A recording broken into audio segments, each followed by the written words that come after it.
Good evening, everybody, and welcome to Nation on Fire. I'm Dawn Wildman. I am the National Political Director for Patriot Coalition, and I am joined this evening by the other two hosts of this wonderful show, Jeff Lewis and Richard Fry. And in case you're having trouble hearing us, there's normally a slide that will tell you what to do in those circumstances. Ah, voila, there it is. So if you can't hear us, there is a slide in front of you that informs you on how to get audio. You will need to call in so you can hear the show.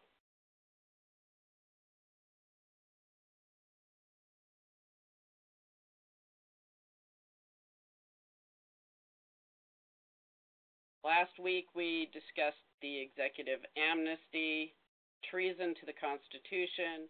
You can find that in our archives at patriotcoalition.org/radio-shows.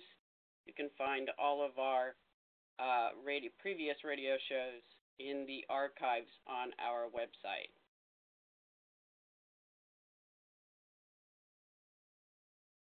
So tonight we're going to talk about Ferguson after the verdict, liberty in the balance. Why the Ferguson Grand Jury's decision is a diversion away from the real threat to every citizen's liberty. Ask the wrong questions and the answers won't matter. So we've got a really interesting show tonight, and we are lucky enough to have Dan Johnson from PANDA on to talk to us, because both he and our general counsel, Richard Fry, were in Ferguson back in August, right after the shooting of Michael Brown occurred. Very good. You're getting better at this. I'm telling you. Yeah, I want to say that it was our Blog Talk radio shows. We did at least one live from Ferguson back in August when Richard and Dan were there. And if you haven't heard those, if you go to blogtalkradio.com, let me make this even easier on you. Dan was also live streaming video when he was there, and that was just so cool to be able to watch. Yeah. Really if you go to, so just to give them the background on this, if you go to Patriot Coalition, and it doesn't matter if you use .org or .com, they'll take you to the same place. If you scroll down and look at the left-hand sidebar, you'll see it's not there. All right. I thought we had a link to our Blog Talk shows here, and maybe it's in the archive. Yes, we put them in the archive. Which it will finish loading.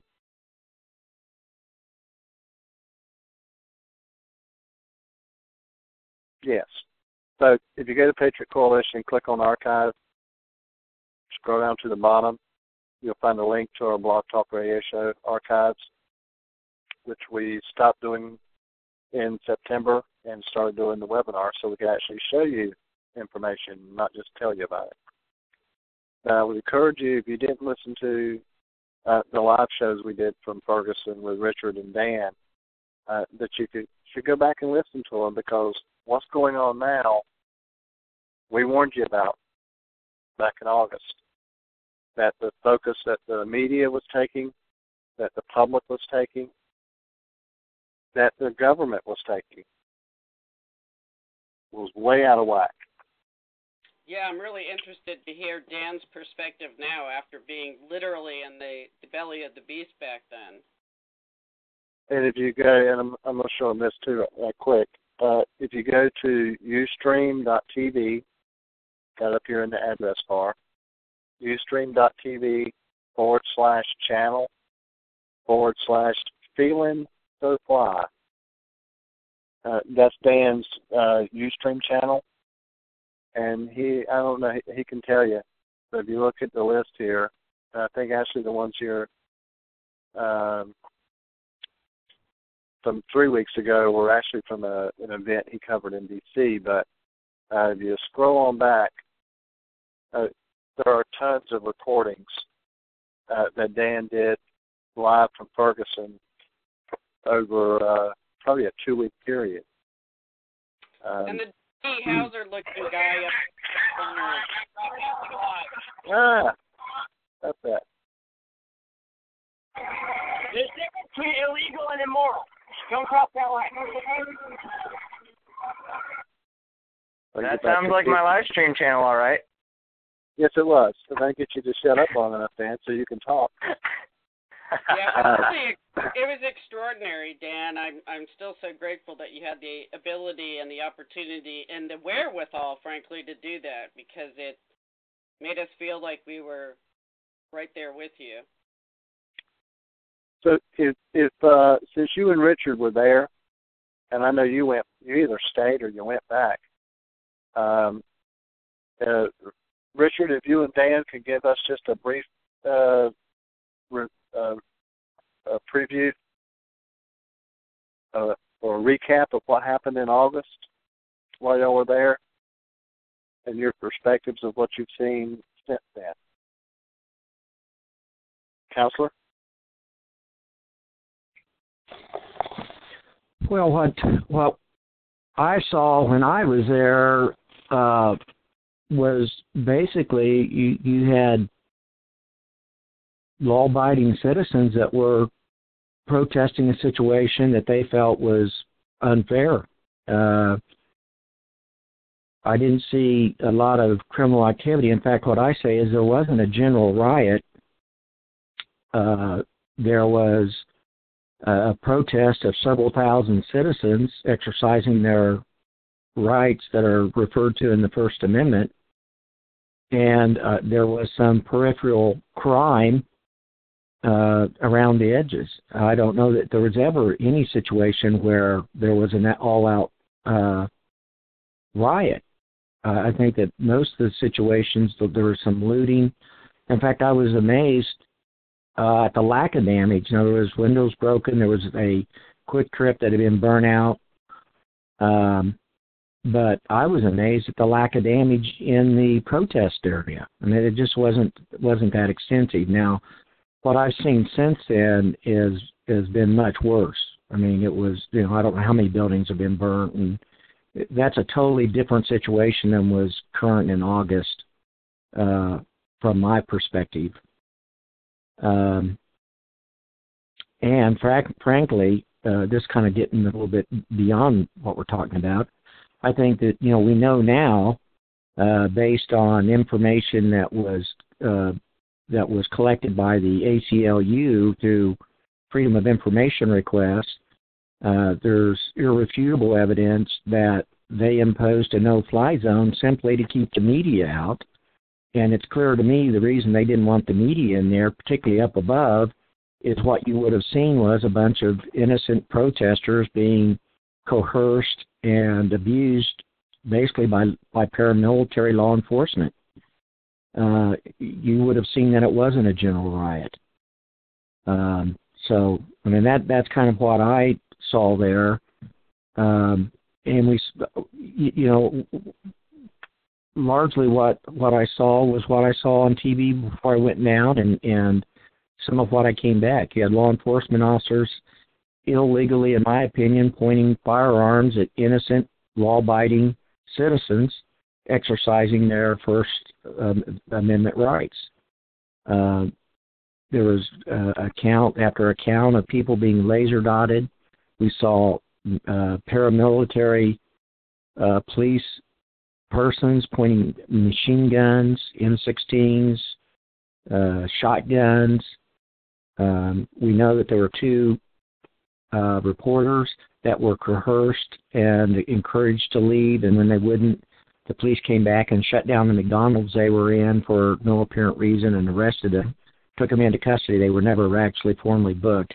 I guess they were held for about 14 hours. So there was a concerted effort to keep the citizens from knowing what's going on by keeping the media out. That was definitely going on, and I suspect that we saw a little bit of that this last time as well.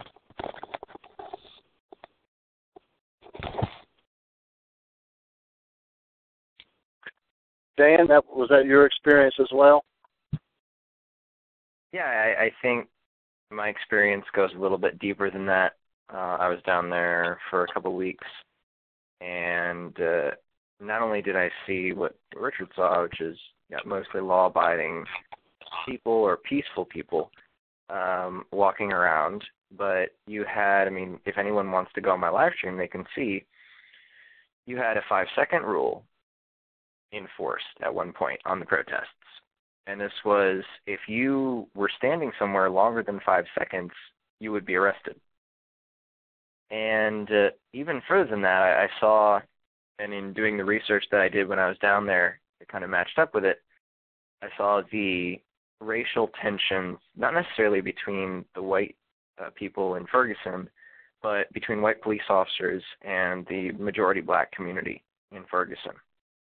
A lot of racial tension, and I talked to people who have had pretty awful experiences with the court system down there.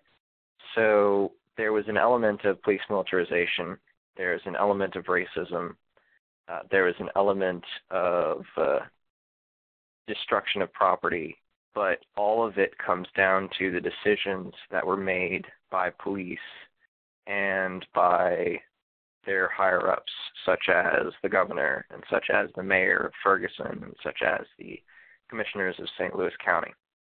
So I saw that, and then seeing what I saw this last time, I watched the live streams more than I watched mainstream media, and seeing the difference, and there are many other things we could discuss, but I think the important thing people to understand is for every time that the protests got more vigilant or that people went and protested in greater numbers, all resulted from police action. And what a lot of people don't realize is this would never have blown up as big as it did if there, A, hadn't been a history of strained relations between the community and their police department, and B, if the police department hadn't come out to a funeral dressed for a riot. If those two things hadn't happened, we likely wouldn't even know the name or the word Ferguson. But we do because of the actions taken by that police department and their higher-ups. Dan, I have a question for you about this, because doing the research I did, too, about Ferguson, up until about 10 years ago, the 20,000 people community of Ferguson is actually predominantly white. And so that changed over time, obviously. Is it that the police force never kept up? Did anybody talk about that? It never kept up with this shift in the demographics of Ferguson, or that they didn't attempt to? I think there's several elements to that, and one of them is that they may not have been able to keep up, although over 20 years you'd expect there to be some turnover. They may not have been able to keep up, but one of the more likely elements is that people in the community, with their strained relations that they'd had with the police department, didn't want to sign up to be an officer. I heard multiple people say, and then I've looked at some official research that said, look, we run recruiting drives in Ferguson from time to time for people in the community, and we don't get a lot of African Americans signing up. And the sentiment I got from the people is it's not like it was a surprise to them what the police department did. It was just a cherry on top of their interactions with them throughout the several years. And Bradley Balco, who wrote Rise of the Warrior Cop, very good expose on the militarization of the police, Bradley Balco actually talks about, he wrote an article in the Washington Post called How St. Louis Profits from Poverty. And it's about how you've got little towns of maybe even 800 people that have $5 to $8 million city halls and police departments.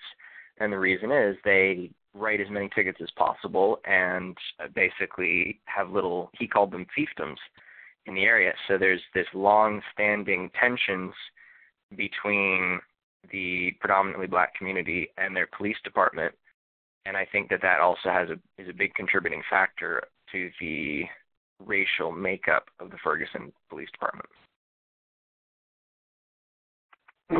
You've given me an opportunity, Dan, to introduce the folks to a blog/forum that I find very informative on a lot of the issues that are in the news. And I just did a quick search for the Rise of the Warrior Cop. Actually, I got it wrong. I said Imperial, but I found the right one. The Volokh conspiracy addresses and sources out their information. And on this particular one that Dan just mentioned, Rise of the Warrior Cop, they provide you with a link to it. They discuss it, the growth of the militarized policing. It's a good overview of what's going on in respect to the relationships between the people and law enforcement. That is, has never throughout history, when it starts heading this direction, it never ends well for the people.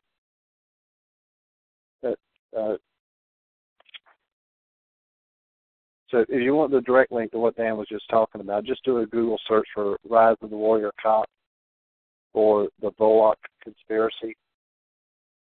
And they actually put out somewhere on here is where you can sign up for their newsletters. I recommend it. So, Rich or Dan, have either of you kept in touch with anybody from Ferguson to hear about what's going on now? I should be reaching out to a few of them in the next couple of weeks. I've kept somewhat in touch with them, but I haven't talked to them since the grand jury verdict. Yeah, when you're talking about the recruitment issue and the citizenry of Ferguson having this strained relationship, distrust of the police department, who wants to go work for an employer that you don't trust? Or that you think is corrupt. That's the same mindset that the American people have in general when it comes to their civic duties.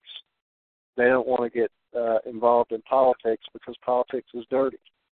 Well, if the good people stay out of law enforcement and the good people stay out of government, then only the corruptible or the corrupt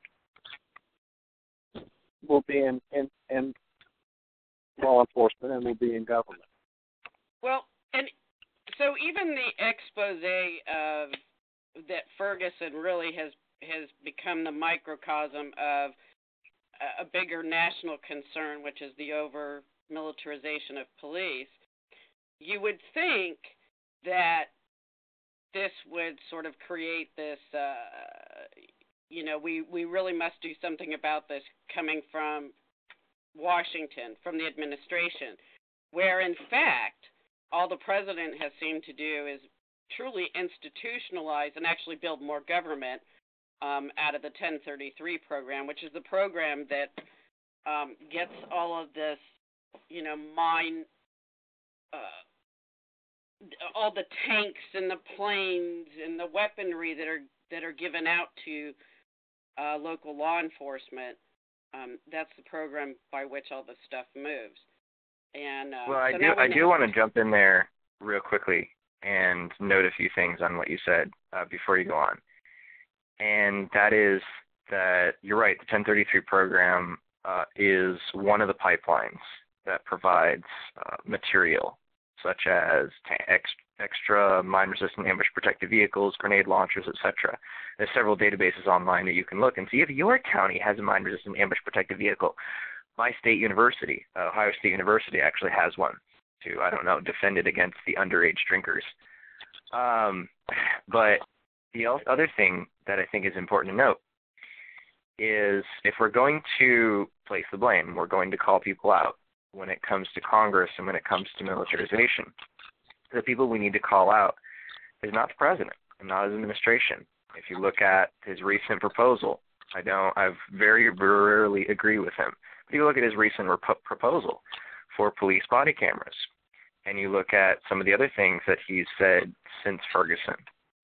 The people we need to place the blame on are the Republican Congress that just trounced the Democrats in the midterms, because there was a bill introduced by Representative Hank Johnson, who's a Democrat, and Raul Labrador, who's a Republican, as well as it had the support of Justin Amash and your congressman, Jeff, Walter Jones, very vocal supporters of a bill to end the 1033 program. And the House Majority Leader, I forget his name, but the House Majority Leader right now said that we're not bringing it up for a vote ever. So if we're going to place the blame, let's make sure we call out the guys for what they do. Well, it's Congress's job to legislate, not the president. His job is to faithfully execute.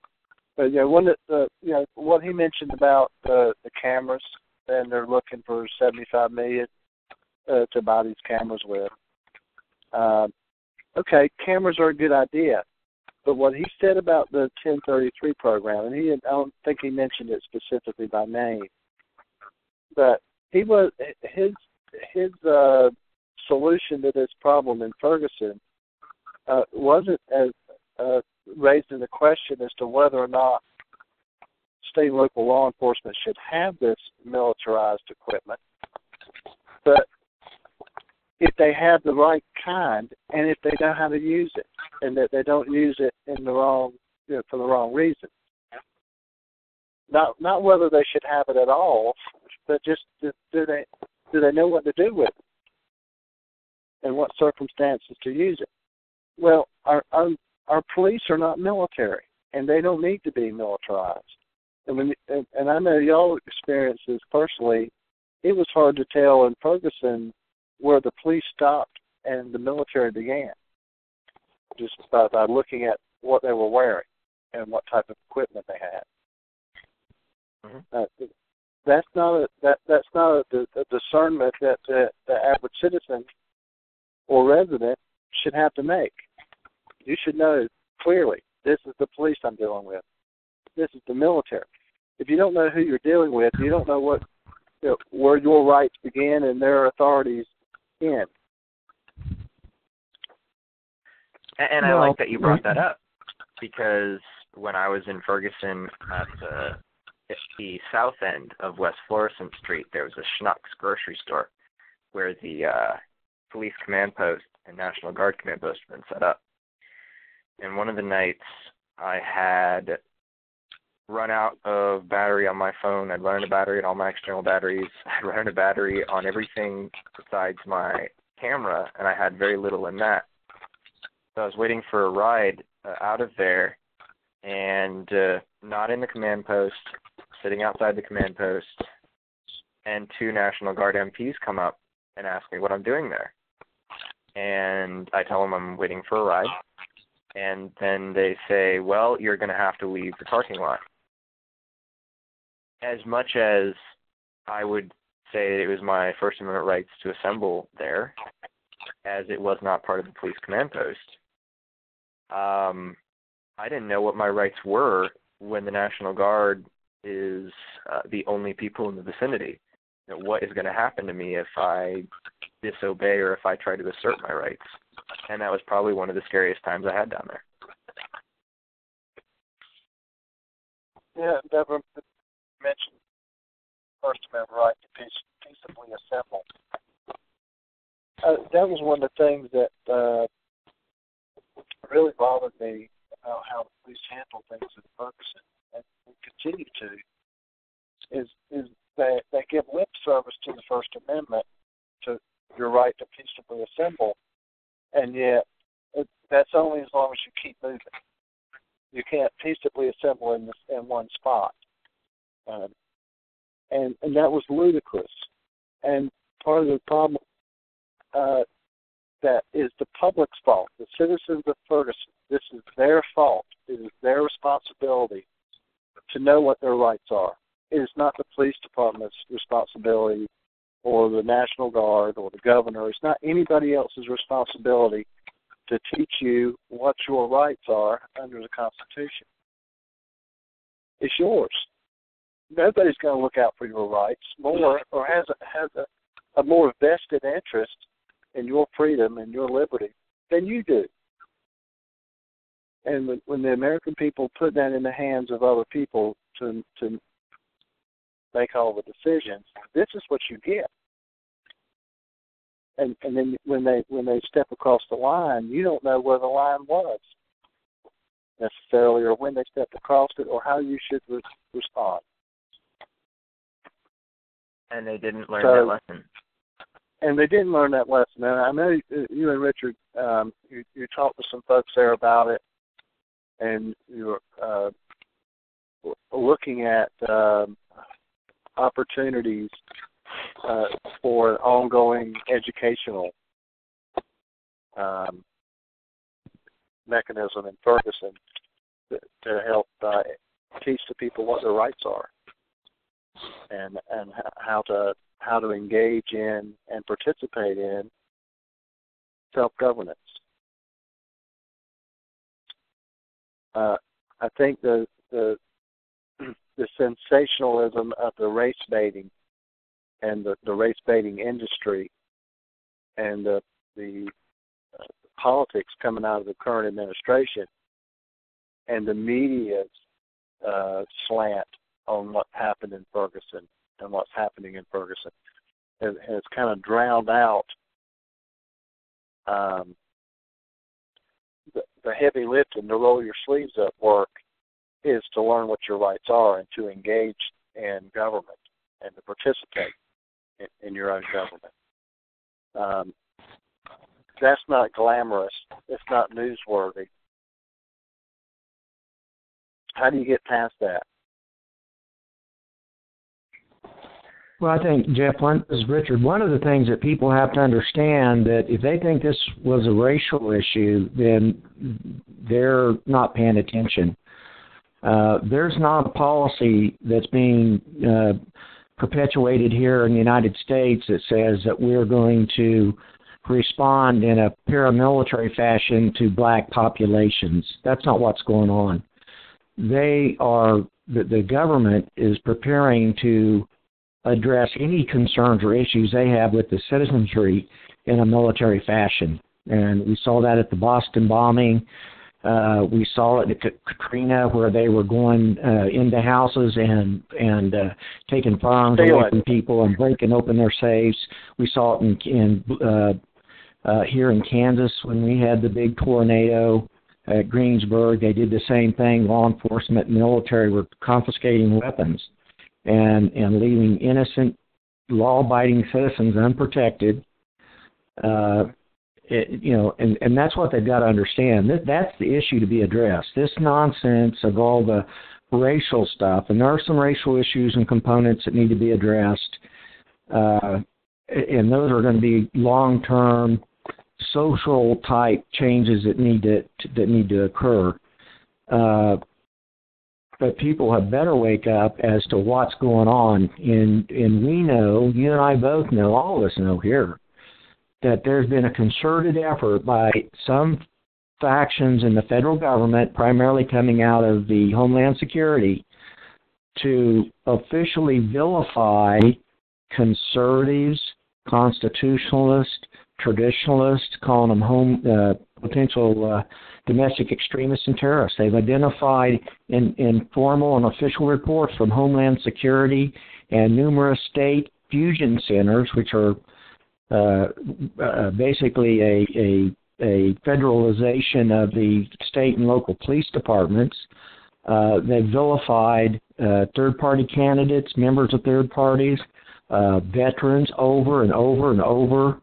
In fact, I read an article the other day where a police official acknowledged that the part of the militarization of police departments is to deal with veterans that are coming home. So, I mean, this is a serious issue, and this really cuts to our fundamental liberty.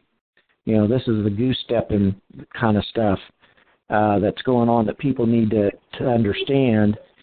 And, you know, to me, it's so apparent. And the fact that you have the media and Fox News and all of them that want to talk about all this racial aspects of it and whether or not there was a justified shooting and this, that, and the other, and on and on. It's a distraction. It's a purposeful distraction. And I've got to take off. As I mentioned, I had a radio show coming up here shortly. So I apologize for ducking out early. But I want to address a few things and then answer any questions you guys had before I leave. Kind of make one last wee and then out. Okay. Before I forget, your main site is pandaunite.org. Mm-hmm. Correct. That's where people can learn about pandas, people against the NDAA, fight against the NDAA across the country. And you've got a new site. Got a new project that will be launching January 1st. We're extremely excited about it.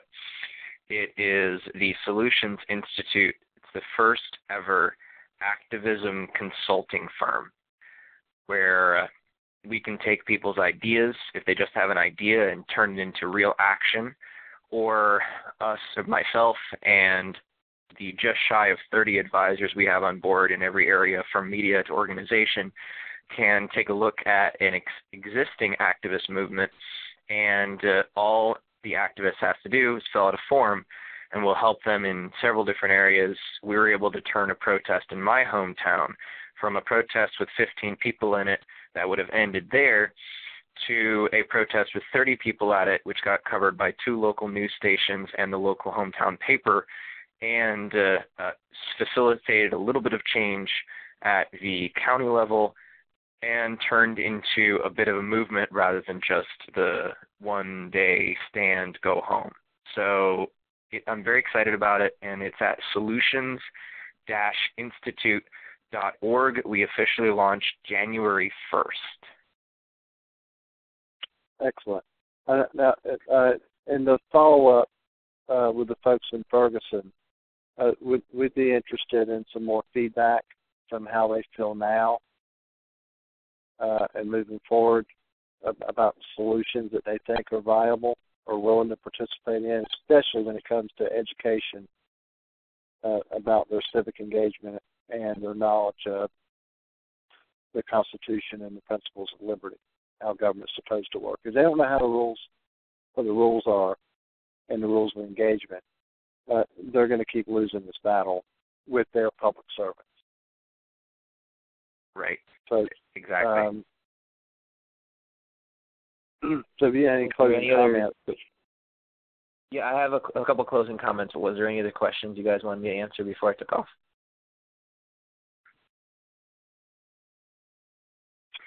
Okay. 5 closing comments, 5 points to make before I take off. Number 1, I think this is very important. You'll notice that the looting side of things, I'm not saying the arsonists or the fires, but the looters, they looted both stores that didn't have hands up signs on them and stores that did. Stores that had shown solidarity with protesters and stores that didn't. There was no coordinated attempting to burn down stores that represent white people. There was no coordination whatsoever. And the looters, that points to me in the same way that it pointed to me when I was down there last time, that you had looters outside of the main protesters who were just using it as cover to commit a crime. That points out to me that if not the majority, all of the looters were using the cover of the the cover of the lawlessness. What I heard since we branded this as verdict, but there was really no verdict because there was no trial. there was a grand jury investigation. But when the results came out, and they had a couple of rough nights there, when they put out the statistics, and don't hold me to this exact figure, but somewhere around 95% of the people that were actually arrested were not from Ferguson. They were outsiders.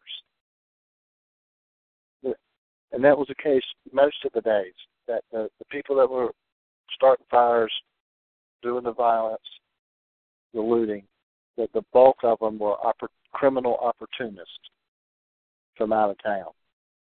That this was not the people of Ferguson burning themselves out. And that's a lot of what you hear in the media is pointing fingers at the citizens of Ferguson as if they brought this on themselves. And look, they deserve this. Look what they're doing to themselves. And that's not really the case.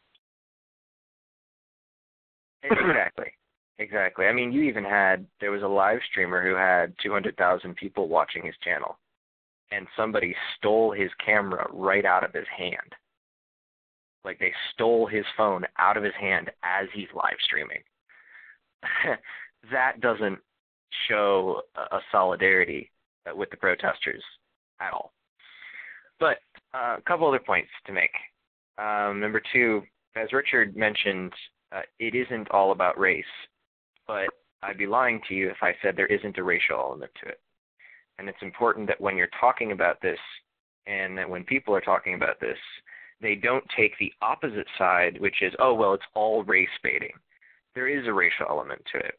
And most of the young men, whether they're under 12 or whether they're in certain, even young women, who are killed by police, do happen to be African American.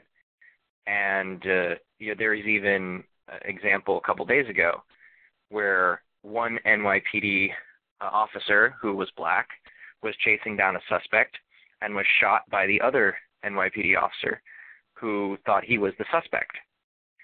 So you have a racial element and a racist element to, and a statistical racial problem to policing in America. And I think it's important to not throw that aside when you're talking about this. Number three, factions. There is no one faction called the Ferguson Protesters. There are dozens of them.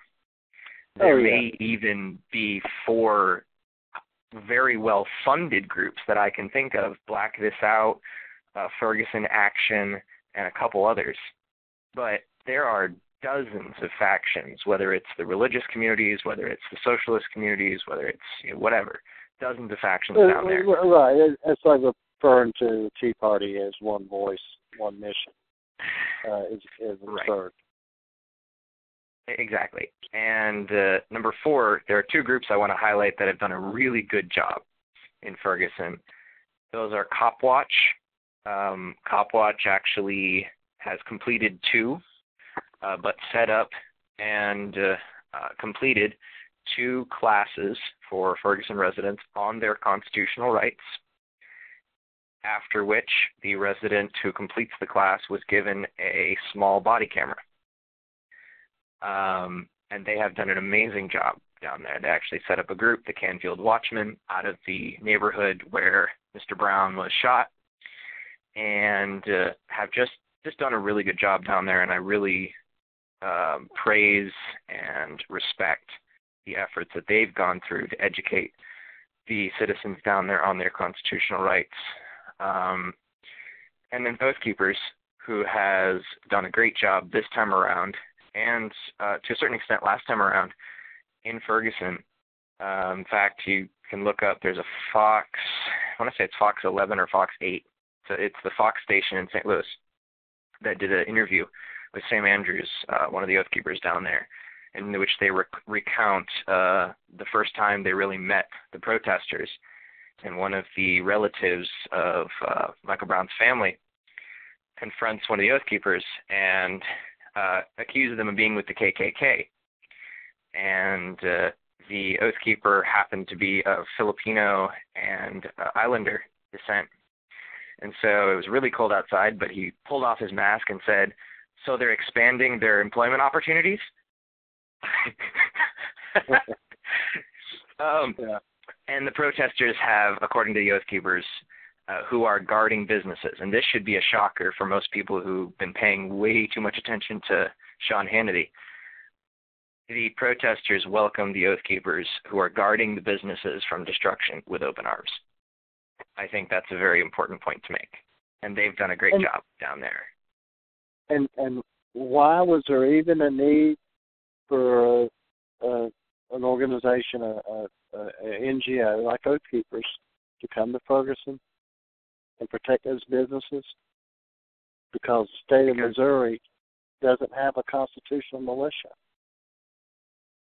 And this is a prime example of where a constitutional militia, that the local sheriff could have called up the militia and the local citizenry would have protected those buildings under the supervision of local law enforcement. And also because the state of Missouri gave the community of Ferguson a choice: hyper-militarization or nothing. Yeah.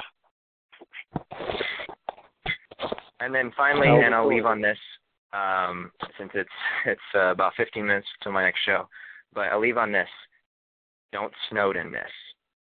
Don't allow this to be what I'll colloquially refer to as Snowdened. When Edward Snowden released information and blew the whistle on the National Security Agency's complete abuse of their authority, he was the focus of the media. They focused on his girlfriend. They focused on his flight to Russia. They focused on his background. They focused on his time in the Special Forces. They focused on all of this. And everything but the information. Everything but the information. And so when the St. Louis Rams went on, a couple days ago, went on the field and not only trounced the Raiders, beat them 52-0, but when the St. Louis Rams went on the field and a few of them did hands up, don't shoot, it's important to remember not to Snowden that symbol. It means more. It means more than just one person. They wouldn't have spread all across the country if it didn't mean more than just one person. Anytime you go try to find a definition of it, you will find several things attached to it. It means stop the police shootings. It means stop militarizing our police. And it means pay attention to racial injustice. Now, whether or not you agree or disagree with any of those, it's important not to Snowden this movement. It is about more than just one person, and a lot of the protesters and a lot of the people around the country know this. It's about more than one person. It's about systemic trends, systemic problems with the oppression of the state. And that's why when people see that symbol, they're reminded not only of one person, but they're reminded of what was perceived, regardless, we can disagree or agree on whether or not it happened, but what they see is a perceived abuse of police authority, and what it reminds them of is they do abuse their authority, and we need to keep an eye on them. And all I'm asking your listeners and your host today, do not allow this, one of the greatest uprisings in this country, against police militarization, don't allow it to be Snowdened. Not likely. Thank you, Dan. Keep up the good work, and keep us posted on your ongoing efforts in Ferguson and elsewhere. Thanks a bunch for having me on, and you guys all have a great night. You too. Thanks, Dan. Our focus has never been on the actual incident between Officer Wilson and Robert Brown. But Dawn sent me a link earlier today, and we discussed this at some length. A lot of the information that's being put out about what happened and the shooting and the investigations. The mainstream media is just simply not sharing, or they're misrepresenting the facts, or they're putting out false information. It's just based on hearsay and other people's reporting. This page here from the Associated Press includes several documents related to the investigation, the grand jury investigation. Was there one of these in particular, Dawn, that you wanted to draw a focus on that I can pull up for the folks? Darren Wilson's testimony in front of, I think it was in front of the grand jury, it may have actually just been under, with a detective recorded. But it was really fascinating, as well as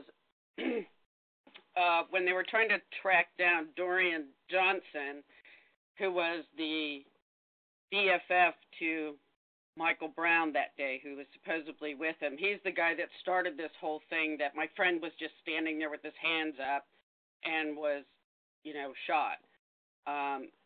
So the stuff surrounding him is actually pretty fascinating from my perspective, because pretty much immediately after the shooting, the detectives couldn't find him. They were having a hard time tracking him down to get his story about what happened.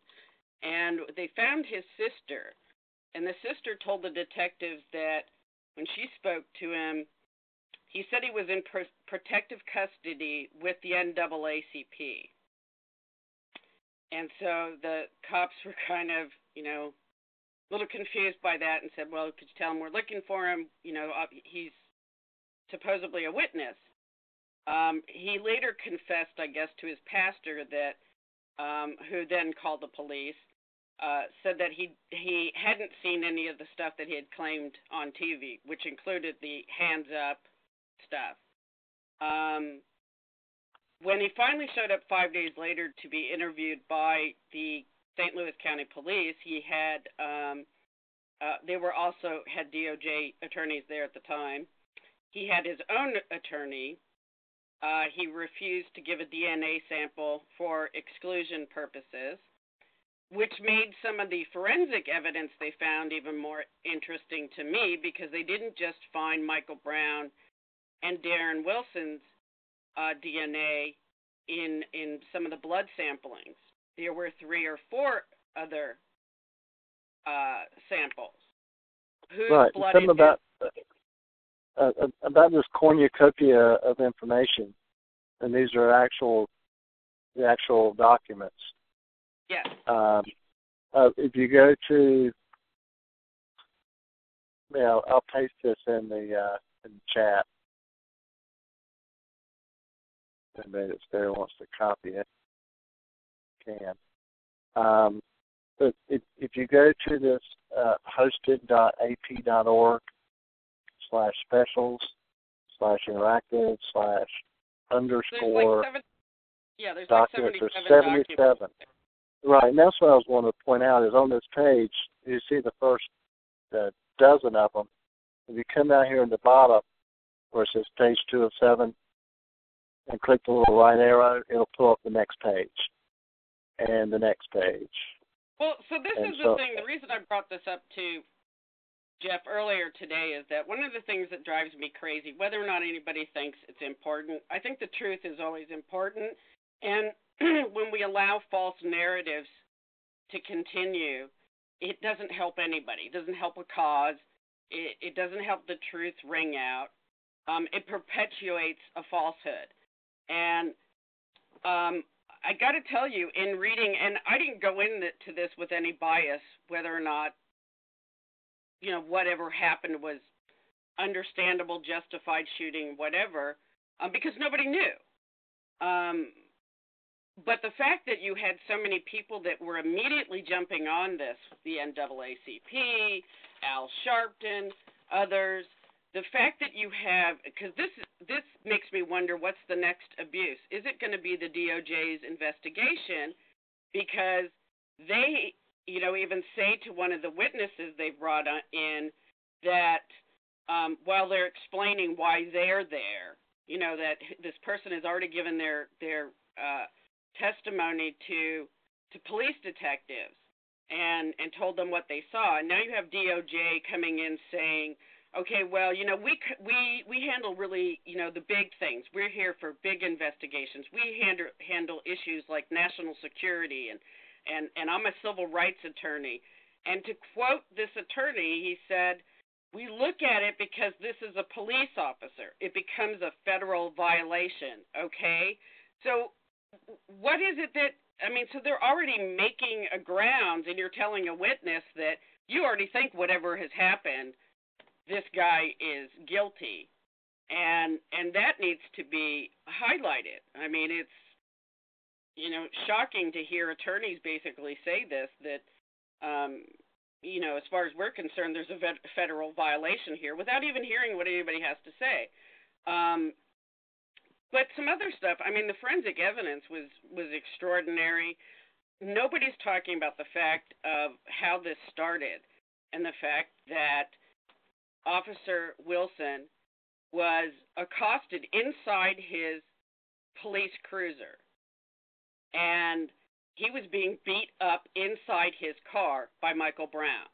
And at some point, Michael Brown has his hand on the officer's weapon and is pushing it towards Officer Wilson. Officer Wilson's finger is on the trigger, and Michael Brown is also got his finger on the trigger. So it's taking everything this officer can do. If nothing else, read his interview, because it's really compelling to think about what is going through a person's mind when all of this happens. Now, we've had how many months to sort of find out piece by piece what's gone on and all this other stuff. But imagine being that person that day. I was telling Jeff, I was watching football on Sunday, and here this guy gets knocked down and, tackled. It's football. And they take him off the field, and, we're afraid of concussion, because now everything's about concussions. And I'm thinking, so a guy that was the size of one of these linebackers was inside the cruiser and had his hand on the weapon to Darren Wilson. And that's what starts this whole thing. You have witnesses that came forward that are very compelling that said, I finally decided I had to come forward. I didn't really want to. I witnessed it, but I live here. And what I'm going to say is going to go directly against what people are telling you, and they're lying. And I have to still live here. And that's why they were afraid of coming forward. But you've got, Michael Brown had particulate that was, I love the way I always put things forensically, products that are discharged from the barrel of a firearm on his hands. So, in looking at this in totality, I don't know what options anybody would have had under the same circumstances. Darren Wilson says his training kicked in. I think only those two people know. By the way, clearly Dorian Johnson doesn't know squat, because evidently he ran and hid while this was all going on. Multiple witnesses say that. But some of the false things that are being said, like that Brown was saying, don't shoot, he never said anything actually. He kept coming towards the officer. One of the witnesses said he was so afraid to come forward because folks would, quote, nut up, unquote, because he would be going against what they had already said, and that they were trying to protect their families. It was also interesting to me how quickly Michael Brown's mom was on the scene. Right. I don't... For educational purposes, I got to interrupt. I just posted the link to this Associated Press site on the Patriot Coalition's Facebook page. So you can get, you don't have to worry about writing the link down and spelling it right. You can get this link. If you go click on any one of these, and the example I chose was the DNA analysis report that's on page 2. When I clicked on that, that opened up this window from the document file where you could read it. Would you notice over here on the right-hand column, it also provides you a link to the original PDF, which is a better read, and it's also a standalone document you can download.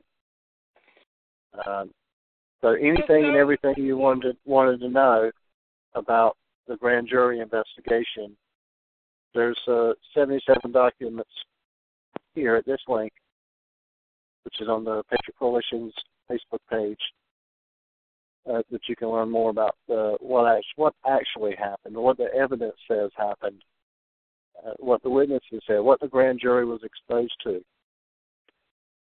Well, and I'm with Dan on the idea that there is definitely a racial component. Under any of these circumstances, I don't care if it's Ferguson or it happens here in San Diego and it doesn't end up on the news or somebody doesn't end up dying or being shot. There's always this sort of racial component, I think, when it comes to authority, especially in communities that are economically suffering. But the thing to me that ends up being so egregious is that the truth should win out, and nothing gets solved by going off of this and people using it as a way to further decimate a community that's already been decimated. And it's just sad because the reality is when those quote-unquote civic leaders leave, it's going to change nothing. So, right. I mean, those community leaders need to step up. And it's just, and I got to tell you, there's that part of me that just says, the guy had just committed a felony, assaulting a police officer. And you have a cop that was trying to stop him. And you know what? Things happen all the time. This is from the law enforcement. Let me ask this question though, because I just don't understand this. What does the shooting of Michael Brown have to do with the paramilitary response to law-abiding protesters? Well, my question of that was, do you think that the people, when businesses were being burned down, do you think they wish that the cops had been there in full force?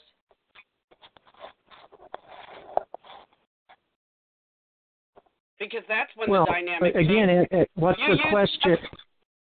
What's the significance of Michael Brown's shooting and what occurred to the protesters? Well, had it not happened, I don't think you would have seen. It wouldn't have been revealed. I'm not sure that's true. I'm not sure that's true. I don't think that the police responded the way they did because somebody had been shot. I think they responded the way they did because of the response of the citizens being out there protesting. They were determined to coerce, intimidate, and control the citizenry. It had very little, if anything, whatsoever. There's a temporal proximity, but other than that, it has nothing to do with the police's response to those citizens protesting. And that's why I hate to even get into those issues, because it's a distraction from the real issue. It has nothing to do with it does not justify the police response. It doesn't lessen the citizens' right to go out there and protest. That's the issue that needs to be addressed. Whether or not Michael Brown was a criminal is not relevant to anything. When I was at that burnout 7-Eleven, there was a statement scrawled on one of the gas pumps, and it says, "We have a right to protest." That's all it's about. Well, the citizens had an absolute right to seek redress from their government and let their government know they were sick of the situation.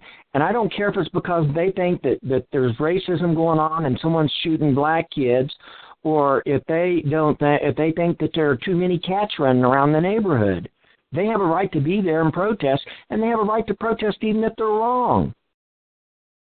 Well, but do you think anybody looks at that even the police response was even moderately overkill under those circumstances? When you use the example of the Boston bombing, people more often than not, the more authority they see on the scene in those circumstances, the more they feel comforted. Because and under this circumstance, when you had citizens who were just out in August, out trying to make a point, which stemmed from the Michael Brown shooting, without that incident, people would not have been in the street. That's when everybody noticed, wait a minute, this is overkill. But now you've got to ask, or at least I ask, now after the announcement of the grand jury decision and all the things that have happened since, do those same people, that same community wish, we're hearing some reports that people had wished the cops hadn't been so hands-off. Well, you have to understand what was going on there, though. What happened was people were protesting because the police showed up in paramilitary gear using paramilitary tactics. They were intimidating. They were pointing guns at people. They were shooting them with rubber bullets when they weren't doing anything illegal whatsoever. They were putting tear gas on them when they weren't doing anything illegal whatsoever. And the people started really raising hell. That's what the ruckus became. And so on Thursday night, the Thursday after the shooting of Mr. Brown, the police made a decision. We are going to show you sons of bitches that you need us. And they parked a quarter of a mile away from that protest area, and they refused to move. So when people called them up and said somebody's breaking into the store or somebody's beating somebody up, the police said, we're not coming. That's what they told people. We're not coming down there. You're on your own. It was all show you. Their job, their responsibility, by God, was to protect the citizens. And what did they do on Thursday? They stood back and said, we're going to let the animals have you, protesters. We're going to let them have you. And we'll show you. You'll want us back. And let me tell you something. Following that on Friday, they moved the police back in, and guess what? They didn't wear olive drab, and they didn't wear military helmets. They had on white shirts and pressed dress slacks, and they had a standard police utility belt, and some of them had shields, and they had nightsticks. They were a damn police force. They were not a paramilitary force, and things came down. You could feel it in the air. It came down. And I heard more than one citizen up there saying, what in the hell are they doing? We're citizens. Why do they think they should send the military on us? This is my country. I heard people say that. That's what caused the problem. They were treating people like subjects, and these people understood. They may not have understood the constitutional principles, but they understood that this is wrong. I'm an American citizen. I can stand on a street corner, right? I don't have to stay moving. And in fact, a federal judge said that was unconstitutional because that was taken up to a judge. He said that's unconstitutional. You can't tell American citizens they have to keep moving in public if they want to protest. It was unconstitutional for them to pull the media out of the air, and they did it by lies. And they did it there was a conspiracy between the FAA, and it's very clear on the information that the ACLU got, and the police department to pull the press out of there. Why isn't anybody being prosecuted for that? That had to entail a level of fraud to do it because they lied about what was going on. There never was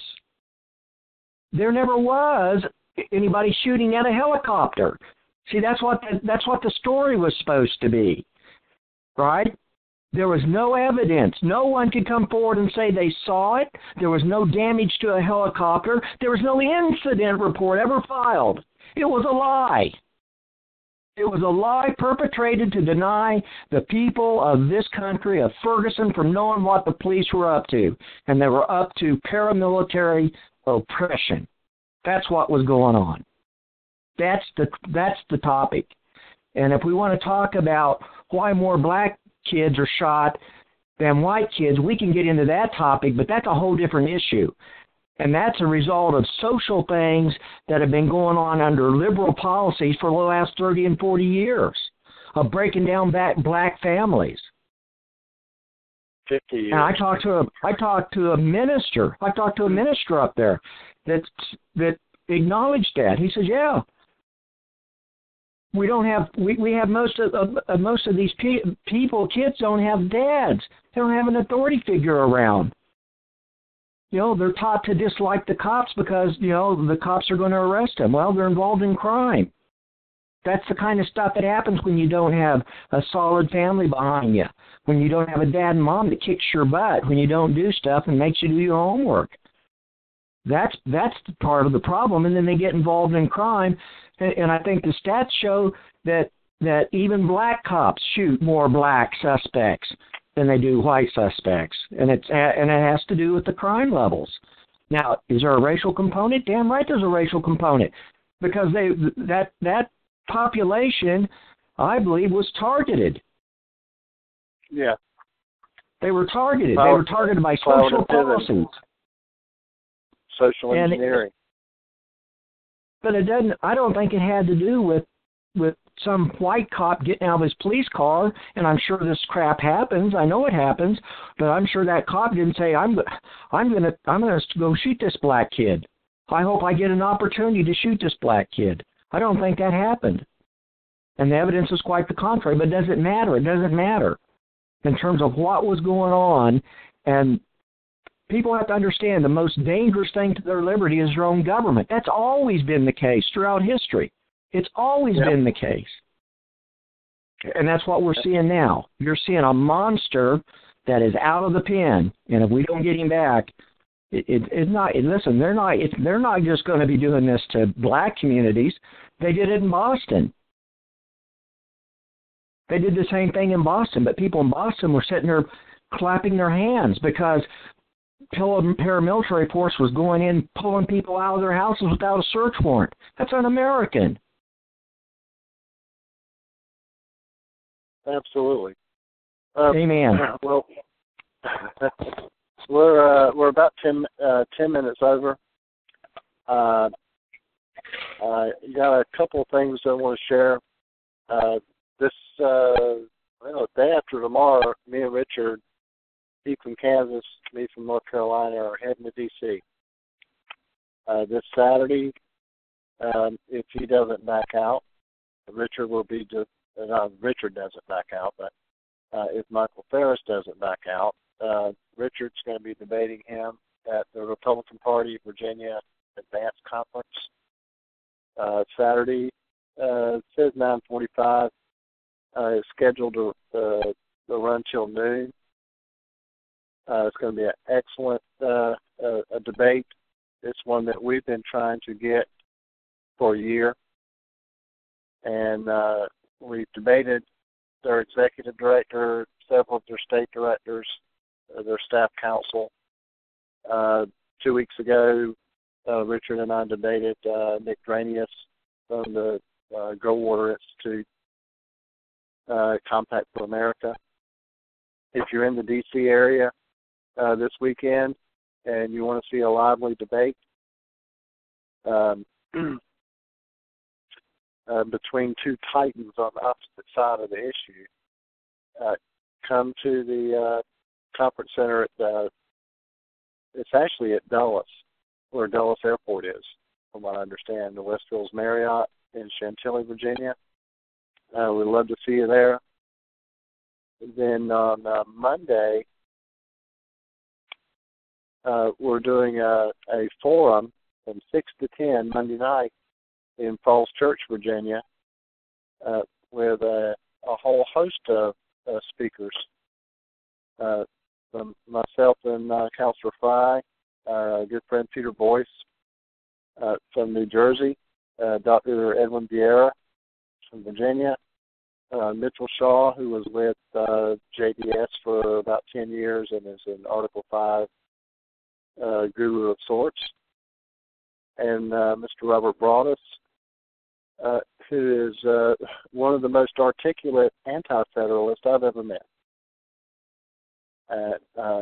Robert and Mitchell are going to talk about the Federalist and Anti-Federalist approach to an Article 5 convention. And then Dr. Vieira and Mr. Boyce and Councilor Fry and myself are going to each speak to various parts of the solution and then have a panel discussion. This whole event lasts from, we'll call it dinner and a show, from 6 o'clock to 10 o'clock Monday night. Monday daytime, round 3 of the dreaded Mount Vernon Assembly, now branded the Assembly of State Legislatures, are meeting for Monday and Tuesday of next week. So next Tuesday night, Richard and I will be fresh from the debate on Saturday, the forum on Monday. We've got some meetings on Capitol Hill on Friday and possibly some more Monday morning. And we'll have spent Monday and Tuesday, if they don't throw us out, at the Assembly of State Legislatures at the Naval Museum in downtown D.C. And then next Tuesday night, 9 o'clock, we'll be back and we'll give you a debrief from what we were able to discern from round 3 of the Mount Vernon Assembly. And see a question, I guess that's from Grace. Any chance some of this will be taped? Both the debate between Richard and Michael Ferris on Saturday will be recorded, and the entire forum Monday night will be recorded. As far as what happens at the Mount Vernon Assembly, it is my intention, because we do have press credentials, to record what transpires at the Naval Museum Monday and Tuesday. I still have probably about 8 to 10 hours of video that I recorded from the second round in Indianapolis back in June that I've held off on sharing. But we do have footage exclusive. Man, they'll let anybody in here.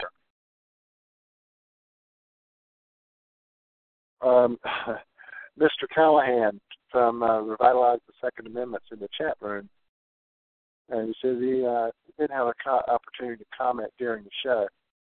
They're certainly welcome to now.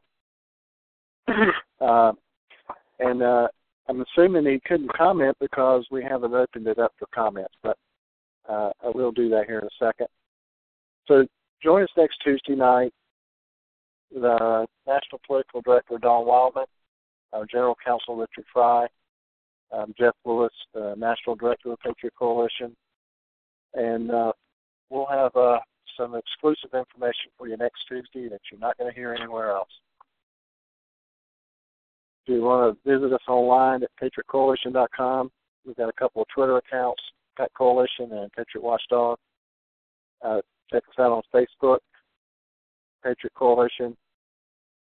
Visit us on YouTube at the Patriot Coalition or youtube.com/Patriot Watchdog. If you go to get our site back up, if you go to the archive, which I guess is where I'm already at, we have embedded the Nation on Fire playlist, tonight's show, and I've still got 2 or 3 shows I've got to get up on the site, but most of our shows are already archived in a playlist on YouTube called Nation on Fire. If you're on our website, just go down to visit our YouTube channels here in the left sidebar. Click on either one of these. They've got the same Nation on Fire playlist and an Article 5 playlist. That's the easiest way to directly access our YouTube channels and the archive. And let's see, last but not least, if you want me to contact us, you can reach any of us at patriotcoalition.com. It's just inserting our first name, Jeff, Richard, Dawn, and Dee. And hopefully, Dee's our Deputy Director or Director of Operations. She's been on a special assignment for the past month, and we're hoping that she'll be back with us by next week. Any closing comments, Richard, Dawn, before I stop the recording? We still can take some questions from folks. Yeah, not for me, Jeff. Ms. Wildman? No, I'm good. We'll see you next week, folks.